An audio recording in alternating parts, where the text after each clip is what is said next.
I will build a house for you. So your servant has found courage to pray this prayer for you. Sovereign Lord, you are God. Your covenant is trustworthy, and you have promised these good things to your servant.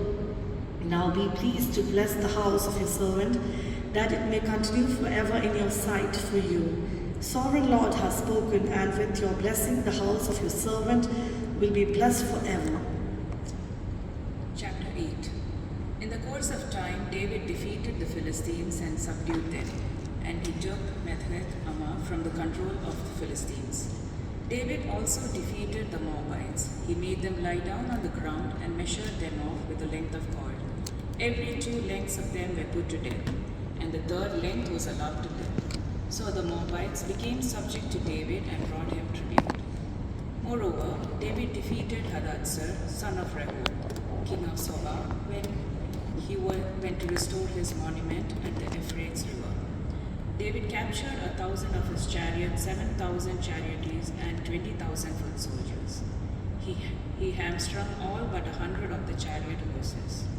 When the Arameans of Damascus came to help Hadadezer, king of Zobah, David struck down 22,000 of them. He put garrisons in the Aramean kingdom of Damascus, and the Arameans became subject to him and brought tribute. The Lord gave David victory wherever he went. David took the gold shields that belonged to the officers of Hadadezer and brought them to Jerusalem. From Theba and Berothai, towns that belonged to Hadadezer, King David took a great quantity of bronze. When Tou, king of Hamath, heard that David had defeated the entire army of Hadadezer, he sent his son Joram to King David to greet him and congratulate him on his victory in battle over Hadadezer, who had been at war with Tou. Joram brought with him articles of silver, of gold, and of bronze. King David dedicated these articles to the Lord, as he had done with the silver and gold from all the nations he had subdued: Edom and Moab, the Ammonites and the Philistines, and the Amalek. He also dedicated the plunder taken from Hadadezer, son of Rehob, king of Zobah. And David became famous after he returned from striking down 18,000 Edomites in the valley of Salt. He put garrisons throughout Edom, and all the Edomites became subjects to David. The Lord gave David victory wherever he went. David reigned over all Israel, doing what was just and right for all his people. Joab, son of Zeruiah, was over the army. Jehoshaphat, son of Ahilud, was recorder. Zadok, son of Ahitub, and Ahimelech, son of Abithar, were priests. Seraiah was secretary. Benaiah, son of Jehudiah, was over the Kerethites and the Pelethites, and David's sons were priests. Chapter 9. David asked, "Is there anyone still left in the house of Saul, whom I can show kindness for Jonathan's sake?" Now there was a servant of Saul's household named Ziba. They summoned him and appear before David. And the king said to him, "Are you Ziba?" "At your service," he replied. The king asked, "Is there no one still alive from the house of Saul to whom I can show God's kindness?" Ziba answered the king, "There is still a son of Jonathan. He is lame in both feet." "Where is he?" the king asked. Ziba answered, "He is at the house of Machir, son of Ahmel, in Lo-debar." So King David had him brought from Lo-debar, from the house of Machir, son of Ahmel. When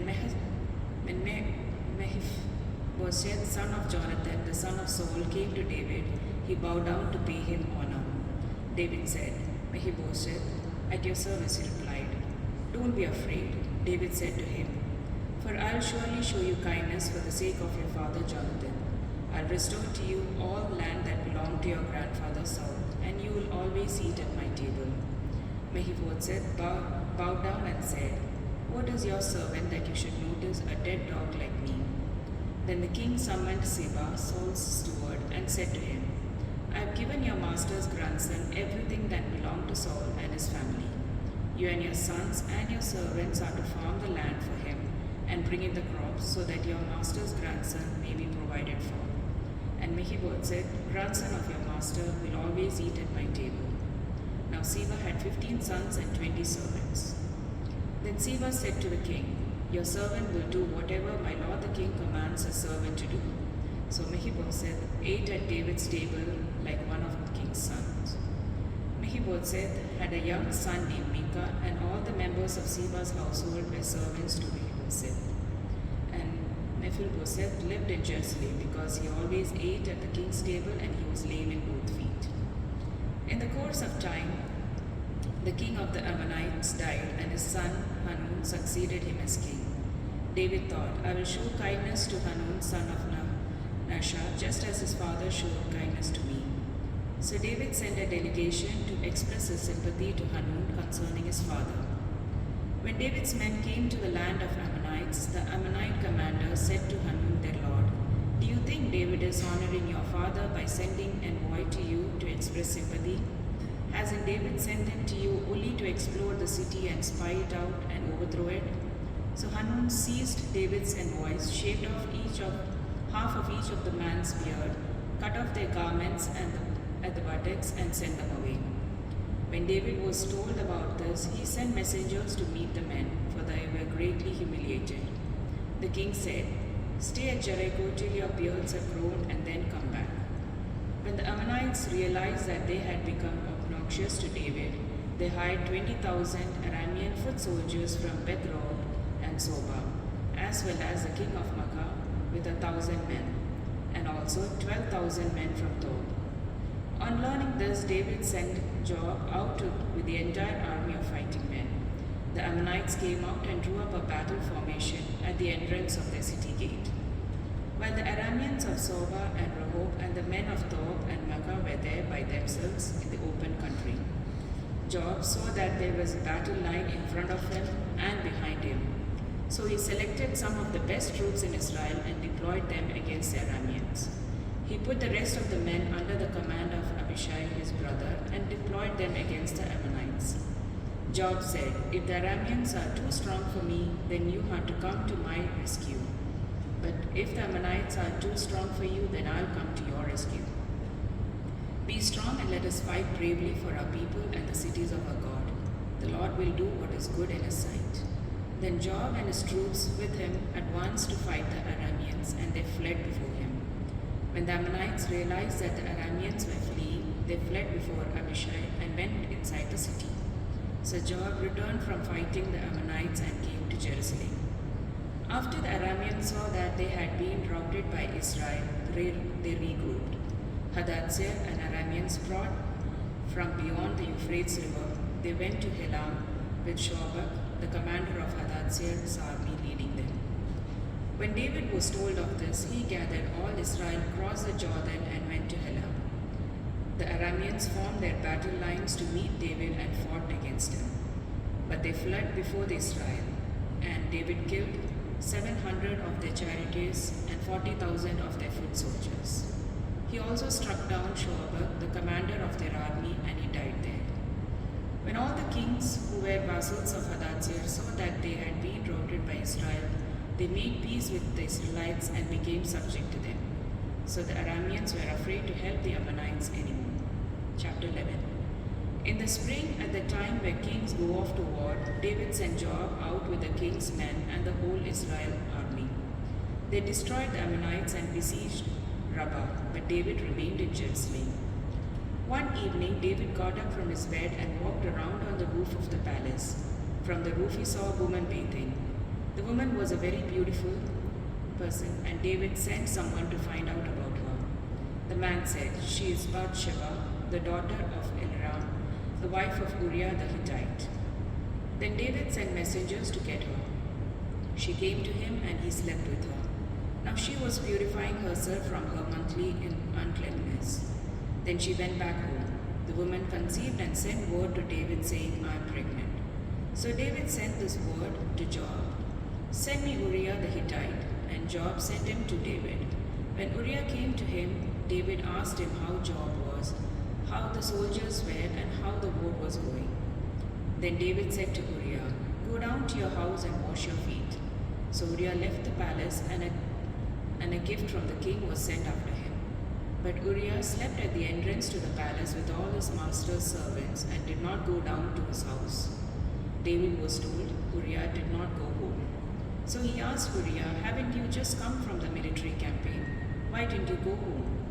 Uriah said to David, "The ark and Israel and Judah are staying in tents, and my commander Joab and his Lord's men are camped in the open country. How could I go to my house and eat and drink and make love to my wife?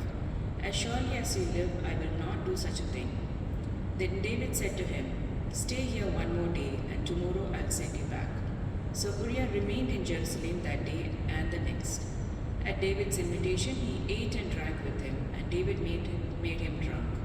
But in the evening, Uriah went out to sleep on his mat along with his master's servants. He did not go home. In the morning, David wrote a letter to Joab and sent it with Uriah. In it he wrote, "Put Uriah out in front where the fighting is strong. Then withdraw from him so that he will be struck down and die." So while Joab and the city under siege, he put Uriah at the place where he knew the strongest defenders were. When the men of the city came out and fought against Joab, some of the men in David's army fell. Moreover, Uriah the Hittite died. Joab sent David a full account of the battle. He instructed the messenger, "When you have finished giving the king this account of the battle, the king's anger may flare up, and he may ask you, 'Why did you get so close to the city to fight? Did you know that they would shoot arrows from the wall? Who killed Abimelech, son of Jerubbaal? Did a woman drop a upper millstone on him from the wall so that he died in Thebes? Why did you get so close to the wall?' If he asks you this, then say to him, 'Moreover, your servant Uriah the Hittite is dead.'" The messenger set out, and when he arrived, he told David everything Joab had said to him. The messenger said to David, "The men overpowered us and came out against us in the open, but we drove them back to the entrance of the city gate. Then the archers shot arrows at your servants from the wall, and some of the king's men died. Moreover, your servant Uriah the Hittite is dead." David told the messenger, "Say this to Joab, 'Don't let this upset you. The sword devours one as well as another. Press the attack against the city and destroy it.' Say this to encourage Joab." When Uriah's wife heard that her husband was dead, she mourned for him. After the time of mourning was over, David had her brought to his house. She became his wife and bore him a son. When the time David had done displeased the Lord. Chapter 12. The Lord sent Nathan to David. When he came to him, he said, "There were two men in a certain town, one rich and the other poor. The rich man had a very large number of sheep and cattle, but the poor man had nothing except one little lamb he had brought. He raised it, and it grew up with him and his children.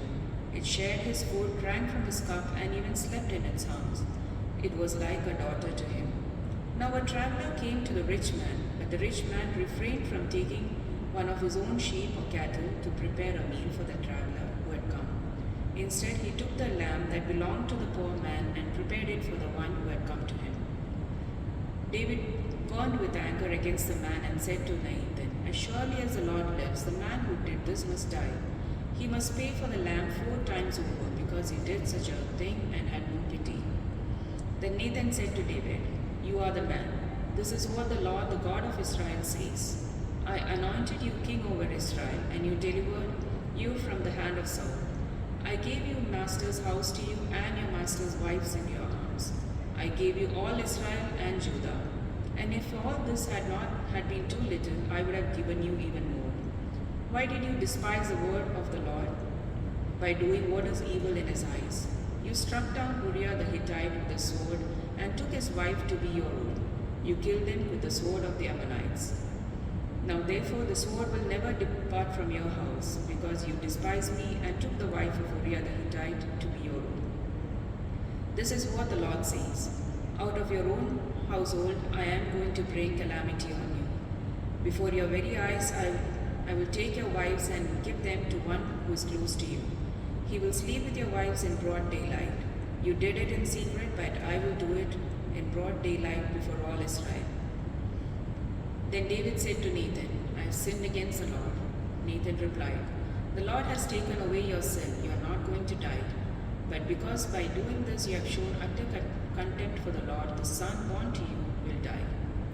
After Nathan had gone home, the Lord struck the child that Uriah's wife had borne to David, and he became ill. David pleaded with God for the child. He fasted and spent the night lying in sackcloth on the ground. The elders of his household stood beside him to get up and from the ground, but he refused, and he would not eat any food with them. On the seventh day the child died. David's attendants were afraid to tell him that the child was dead, for they thought, while the child was still living, he wouldn't listen to us when we spoke to him. How can we now tell him that the child's son is dead? He may do something desperate. David noticed that his attendants were whispering among themselves. He realized the child was dead. Is the child dead? He asked. Yes, they replied, he is dead. Then David got up from the ground. After he had washed, put on lotions, and changed his clothes, he went into the house of the Lord and worshipped. Then he went to his own house, and at his request they served him food, and he ate. His attendants asked him, Why are you acting like this? When the child was alive, you fasted and wept, but now that the child is dead, you get up and eat? He answered, While the child was still alive, I fasted and wept. I thought, Who knows? The Lord may be gracious to me and let the child live. But now that he is dead, why should I go on fasting? Can I bring him back again? I will go to him, but he will not return to me. Then David comforted his wife Bathsheba, and he went to her and made love to her. She gave birth to a son, and they named him Solomon. The Lord loved him, and because the Lord loved him, he sent word through Nathan the prophet to name him Jedediah. Meanwhile, Joab fought against Rabbah of the Ammonites and captured the royal citadel. Joab then sent messengers to David saying, I have fought against Rabbah and taken its water supply. Now muster the rest of the troops and besiege the city and capture it. Otherwise I will take the city and it will be named after me. So David mustered the entire army and went to Rabbah and attacked it and captured it. David took the crown from the king, said, and it was placed on his own head. It weighed a talent of gold, and it was set with precious stones. David took a great quantity of plunder from the city and brought out the people who were there, consigning them to labor with the saws and with iron picks and axes. He made them work at brick making. David did this to all the Ammonite towns. Then he and his entire army returned to Jerusalem. Chapter 13. In the course of time, Amnon, son of David, fell in love with Tamar, the beautiful sister of Absalom, son of David. Amnon became so obsessed with his sister Tamar that he made himself ill. She was a virgin, and it seemed impossible for him to do anything to her. Now Amnon had an advisor named Jonadab, son of Shimei, David's brother. Jonadab was a very shrewd man. He asked Amnon, Why do you, the king's son, look so haggard morning after morning? Won't you tell me? Amnon said to him, I am in love with Tamar, my brother Absalom's sister. Go to bed and pretend to be ill. Jonadab said, When your father comes to see you, say to him, I would like my sister Tamar to come and give me something to eat. Let her prepare the food in my sight, so I may watch her and then eat it from her hand. So Amnon lay down and pretended to be ill. When the king came to see him, Amnon said to him, I would like my sister Tamar to come and make some special bread in my sight, so I may eat from her hand. David sent word to Tamar at the palace, Go to the house of your brother Amnon and prepare some food for him. So Tamar went to the house of her brother Amnon, who was lying down. She took some dough, kneaded it, and made bread in his sight and baked it. Then she took the pan and served him the bread, but he refused to eat. Send everyone out of here, Amnon said, so everyone left him. Then Amnon said to Tamar, Bring the food here to my bedroom, so I may eat from your hand. And Tamar took the bread and she had prepared and brought it to her brother Amnon in her bedroom. But when she took it to him to eat, he grabbed her and said, Come to bed with me, my sister. No, my brother, she said to him, don't force me. Such a thing should not be done in Israel. Do not do this wicked thing. What about me? Where could I get rid of my disgrace? And what about you? You would be like one of the wicked fools in Israel. Please speak to the king. He will not keep me from being married to you. But he refused to listen to her, and since he was stronger than her, he raped her. Then Amnon hated her with intense hatred. In fact, he hated her more than he had loved her. Amnon said to her, Get up and get out. No, he said to him, Sending me away would be a greater wrong than what you have already done to me. But he refused to listen to her. He called his personal servant and said, Get this woman out of sight and bolt the door after her. So his servants put her out and bolted the door after her. She was wearing an ornate robe, for this was a kind of garment the virgin daughters of the king wore. Tamar put ashes on her head and tore the ornate robe she was wearing. She put her hands on her head and went away, weeping aloud as she went. Her brother Absalom said to her, Has that Amnon, your brother, been with you? Be quiet for now, my sister, he's your brother. Don't take this thing to heart. And Tamar lived in her brother Absalom's house, a desolate woman. When King David heard all this, he was furious, and Absalom never said a word to Amnon, either good or bad. He hated Amnon because he had disgraced his sister Tamar. 2 years later, when Absalom's sheep shearers were at Baal-Hazor near the border of Ephraim, he invited all the king's sons to come there. Absalom went to the king and said, Your servant has had shearers come. Will the king and his attendants please join me? No, my son, the king replied. All of us should not go. We would only be a burden to you. Although Absalom urged him, he still refused to go, but gave him blessing. Then Absalom said, If not, please let my brother Amnon come with us. The king asked him, Why should he go with you? But Absalom urged him, so he sent with him Amnon and the rest of the king's sons. Absalom ordered his men, Listen, when Amnon is in high spirits from drinking wine, and I say to you, Strike Amnon down, then kill him. Don't be afraid. Haven't I given you this order? Be strong and brave. So Absalom's men did to Amnon when Absalom had ordered. Then all the king's sons got up, mounted their mules, and fled. While they were on their way, the report came to David, Absalom has struck down all the king's sons, not one of them is left. The king stood up, tore his clothes, and lay down on the ground, and all his attendants stood by with their clothes torn. But Jonadab, son of Shimei, David's brother, said, My lord, should not think that they killed all the prince. Only Amnon is dead. This has been Absalom's express intention ever since the day Amnon raped his sister Tamar. My lord the king should not be concerned about the report that all the king's sons are dead. Only Amnon is dead. Meanwhile, Absalom had fled. Now the man standing watch looked up and saw many people on the road west of him, coming down the side of the hill. The watchman went and told the king, I see men in the direction of Horim, on the side of the hill. Jonadab said to king, See, the king's sons have come. It has happened just as your servant said. As he finished speaking, the king's sons came in, wailing loudly. The king too and all his attendants wept very bitterly. Absalom fled and went to Talmai, son of Ammihud, the king of Geshur. But King David mourned many days for his son. After Absalom had fled and went to Geshur, he stayed there 3 years. And King David longed to go to Absalom, for was consoled concerning Amnon's death. Joab, son of Zeruiah, knew that the king's heart longed for Absalom. So Joab sent someone to Tekoa and had a wise woman brought from there. He said to her, Pretend you are in mourning, dress in mourning clothes, and don't use any cosmetic lotions. Act like a woman who has spent many days grieving for the dead. Then go to the king and speak these words to him. And Joab put the words in her mouth. Chapter 14. When the woman from Tekoa went to the king, she fell with her face to the ground to pay him honor, and she said, Help me, your majesty. The king asked her, What is troubling you? She said, I am a widow. My husband is dead. I, your servant, has 2 sons. They got into a fight with each other in the field, and no one was there to separate them. One struck the other and killed him. Now the whole clan has risen up against your servant.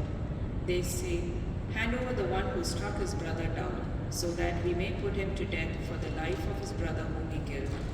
Then we will get rid of the heir as well.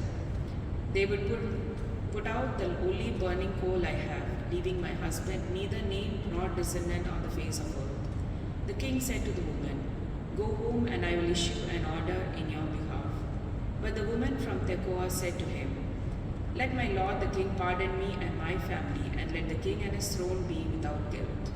The king replied, "If anyone says anything to you, bring them to me, and they will not bother you again."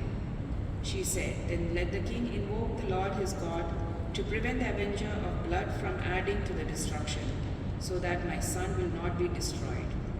As surely as the Lord lives, he said, not one hair of your son's head will fall to the ground." Then the woman said, "Let your servant speak a word to my lord the king." "Speak," he replied. The woman said, "Why then have you devised a thing like this against the people of God? When the king says this, does he not convict himself? For the king had not brought back his banished son. Like water spilled on the ground, which cannot be recovered, so we must die. But that is not what God desires. Rather, he devises ways so that the banished person does not remain banished from him. And now I have come to say this to my lord the king, because the people have made me afraid." Your servant thought, "I'll speak to the king, perhaps he will grant his servant's request. Perhaps the king will agree to deliver his servant from the hands of the man who is trying to cut off both me and my son from the God's inheritance." And now your servant says, "May the word of my lord the king secure my inheritance, for my lord the king is like an angel of God in discerning good and evil. May the Lord your God be with you." Then the king said to the woman, "Don't keep from me the answer to what I am going to ask you. Let my lord the king speak." The woman said. The king asked, "Is it the hand of Job with you in all this?" The woman answered, "As surely as you live, my lord the king, no one can turn to the right or to the left from anything my lord the king says. Yes, it was your servant Job who instructed me to do this, and who put all these words into the mouth of your servant. Your servant Job did this to change the present situation. My lord has wisdom like that of an angel of God. He knows everything that happens in the land." The king said to Job, "Very well, I will do it.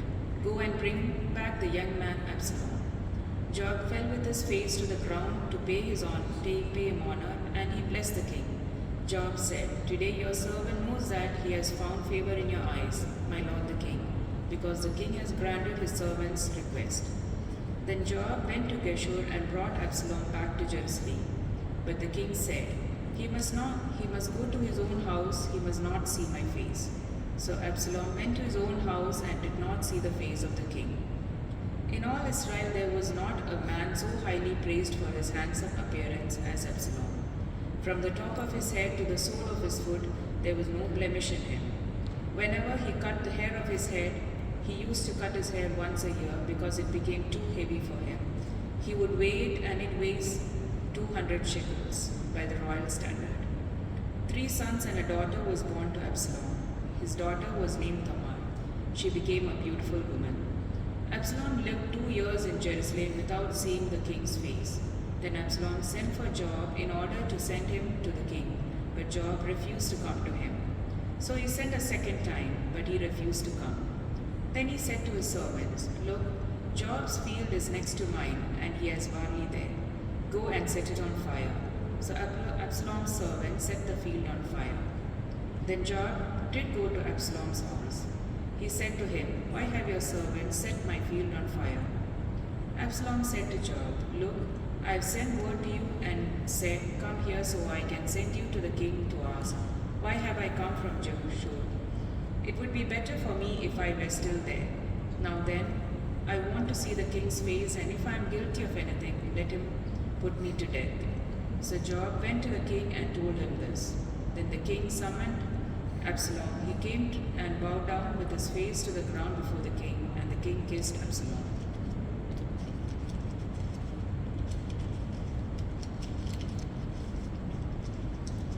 അധ്യായം 15 അനന്തരം അബ്ശാലോം